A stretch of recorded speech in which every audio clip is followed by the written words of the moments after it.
Chicago. It's so beautiful here, so bright.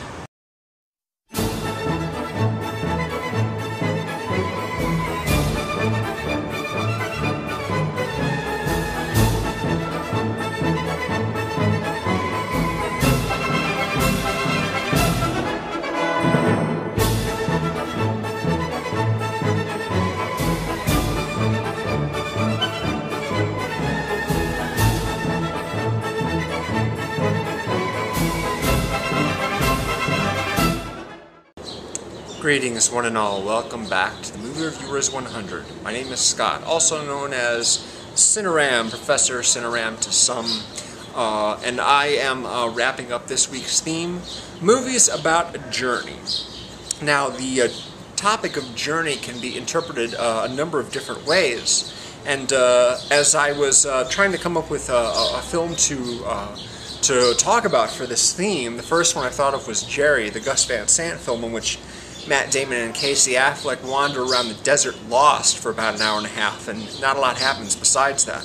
But I decided to instead, because I wasn't like totally fond of that movie, to go with a movie that I'm much more passionate about.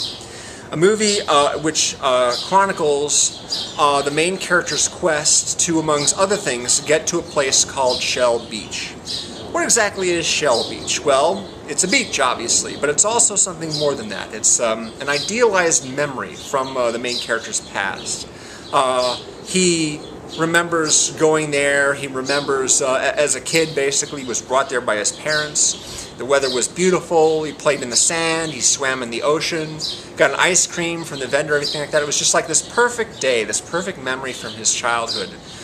And it would be really nice to go back there at some point. The only problem is that he can't remember anything about himself, about his past, can't remember his name. He just has these vague memories of a past that might not have actually happened. Shell Beach itself remains a mystery to a lot of people. People that he meets over the course of the film, he talks to them about Shell Beach. They know what he's talking about. They've been there themselves. Probably had a day very much like the one that the main character had all those years ago when they were kids. The only problem is it's been so long since they were there, it's hard for them to remember exactly where it is or how to get there more specifically. And after a while, the main character begins to suspect that his day at Shell Beach, in fact his entire past, that he has forgotten never actually happened in the first place. The movie I'm of course talking about is the 1998 science fiction film Dark City, directed by Alex Proyas, who also did The Crow, the original Crow with Brandon Lee in 1994. 10 years later he did I, Robot with Will Smith, and I think it was in 2009 he directed the Nicolas Cage film Knowing. This is by far and away, Dark City is his best film. It's one of those movies where it took me really by surprise exactly how emotionally affected I was by it. I was really intrigued because I love movies about people with amnesia. I think it's a really great mystery, and trying to put your past together having no clue. I mean, it would be scary to experience in real life, but in a movie, in a fictional story, it's lots and lots of fun, at least for me anyway.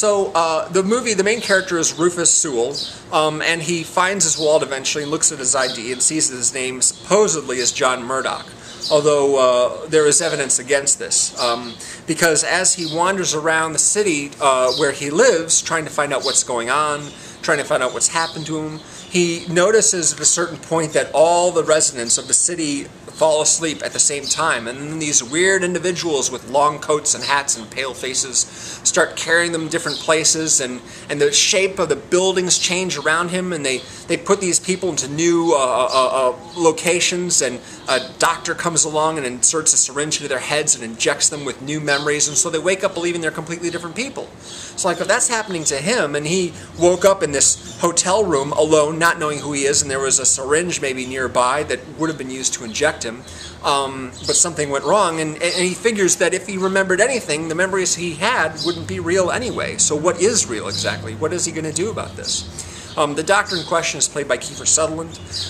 His name is Dr. Schreiber, and I was actually having a conversation about a week ago with someone who was talking about the flaws in Christopher Nolan scripts, the way that too much is explained, especially in Inception, where you have a character like Ellen Page who's inserted mostly just to help the audience understand what's going on, because she asks a lot of questions and the answers are given to her and thus to the audience. Now, Kiefer Sutherland's character, Dr. Schreiber, really does serve this purpose in this movie. He is there primarily to explain stuff to the audience, because it is a bit of a mystery what's happening.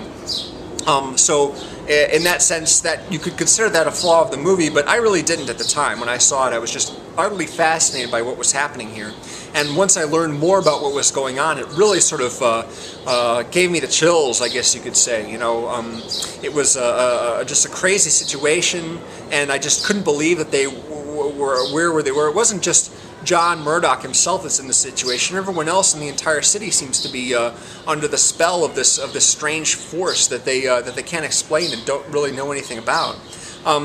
The woman who is supposedly his wife is played by Jennifer Connelly.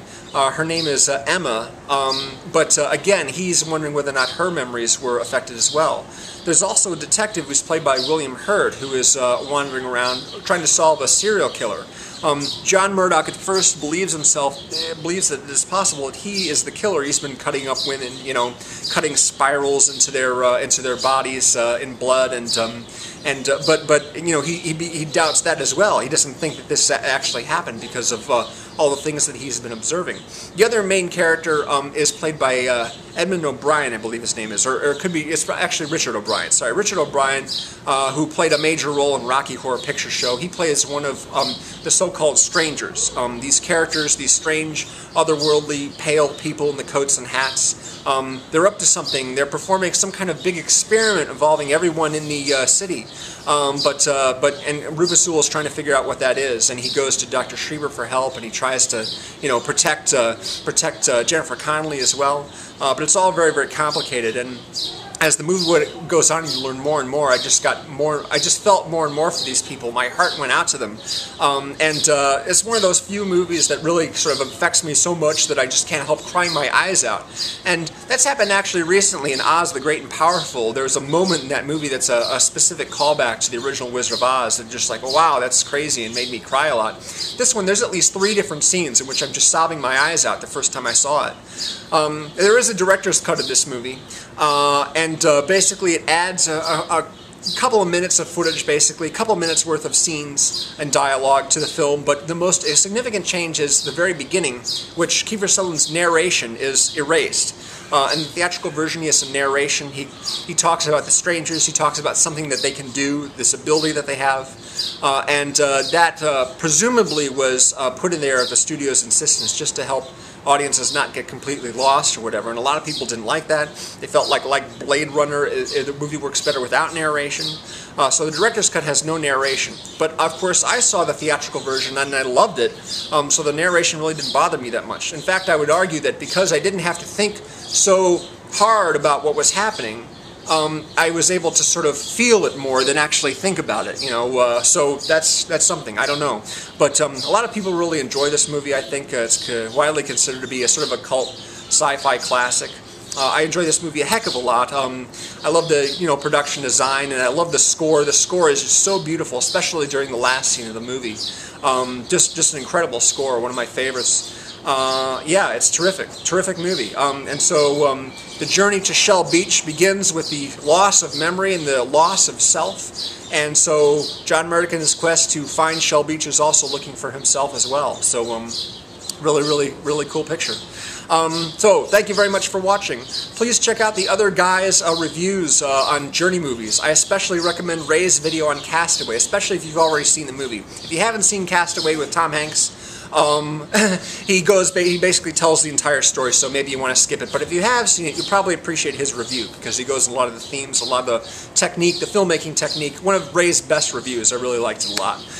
And we'll be back with a new theme starting tomorrow. It's a good one. Really excited about next week's theme, which is starting tomorrow, as I said. Thanks again for watching. Appreciate it. Take it easy.